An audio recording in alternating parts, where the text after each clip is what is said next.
This was Copco Lake.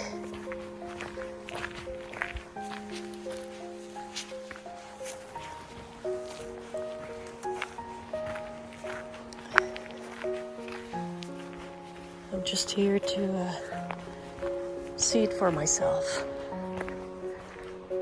This is a really big lake.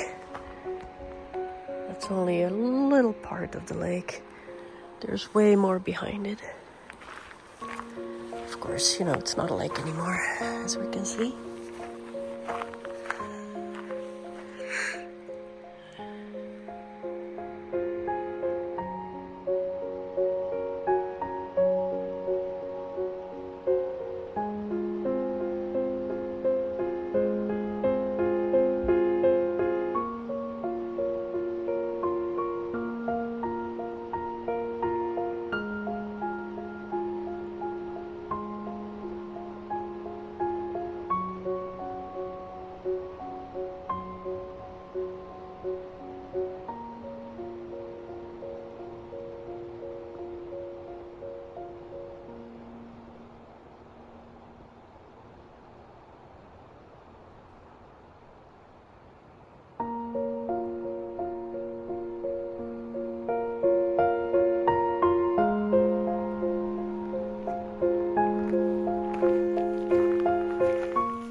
Continue to walk the trail a little bit. It's a little muddy. There's deer prints everywhere. What I didn't know is there's a lot of homes around here. You know, like Big Bear Lake, cute homes.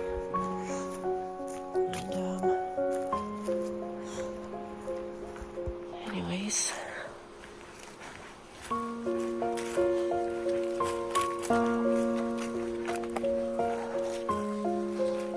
let's see if we can look around the corner.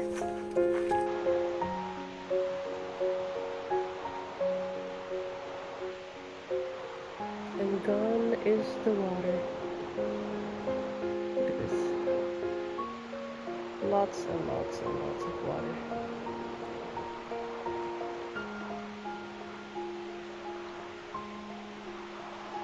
Sure, it's a big shock for nature, big shock for wildlife.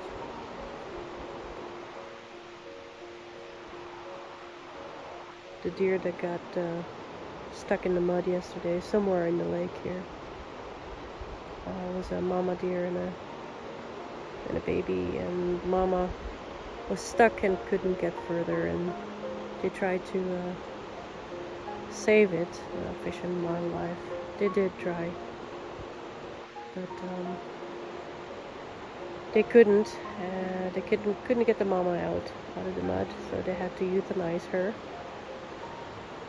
Those kind of things are very upsetting, and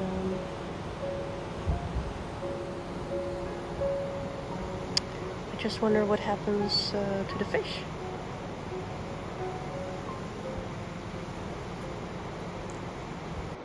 And I believe there was a bald eagle that was stuck in the mud. It's kind of like quicksand almost, silt.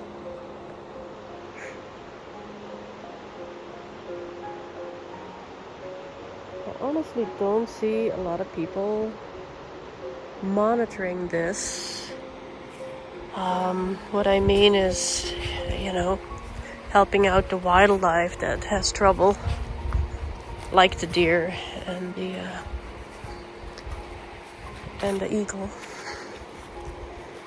I don't see anybody out here. I drove half around the lake, and I haven't seen anybody. So it's just doing its own thing, and whatever happens, happens. Whatever gets stuck, you know, dies. And so be it, I guess. I have a hard time with it, personally. That's why I'm here, to come and look at it for myself. And yeah, it looks very upsetting. It's very sad.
Alright, so here we are in the Klamath River, and I have my neighbor with me, and just asking what she thinks about all this. Yeah, the biggest thing is one more time on the river and the things that we see. I think the biggest thing and the problem that we have is so many people getting the idea of our issues with the dam. And we all accepted that there are issues that needed to be addressed, but they refuse to listen to all of the options. And when they refuse to listen, this is the result that we get. And it's so utterly destructive. And they have their version of how it will help the environment, but they will not look at the balance of how destructive their option is also. And this is ultimately destructive. We're not talking part of the fish. We're talking all of the fish. We're not talking a few crawdads. We're talking all crawdads. Every animal that comes down to the river seeking water, even our pets that come down, that would naturally come down and play in the water or drink from this river, it is not possible anymore. The people don't think about when summer comes and the evaporation of this water. There's so much toxicity in this water, and from all of this mud, etc., that's coming through, that gets into the tree roots, it gets into the bugs that are in the ground, it gets into the moths that are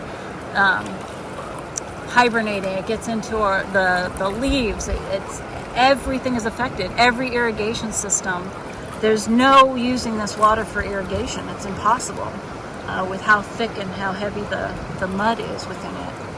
And people really don't understand the destruction of the animals. I've had dead otters wash up on the side. I've had fish, crawdads, that are just gathering on the side.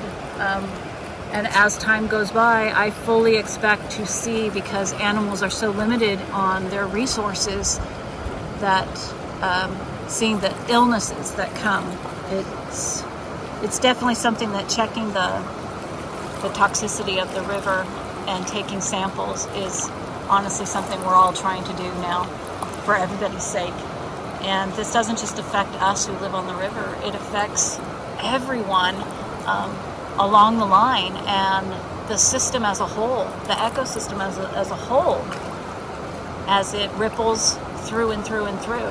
And again, the people who are all for the dam removal refuse to listen and balance out the agenda and balance out the result. And so what it does is it locks us into refusing to deal with this issue because you want to remain in denial. You want to keep justifying the dam removals, and so refusing to deal with this real problem. And we've got to get past that.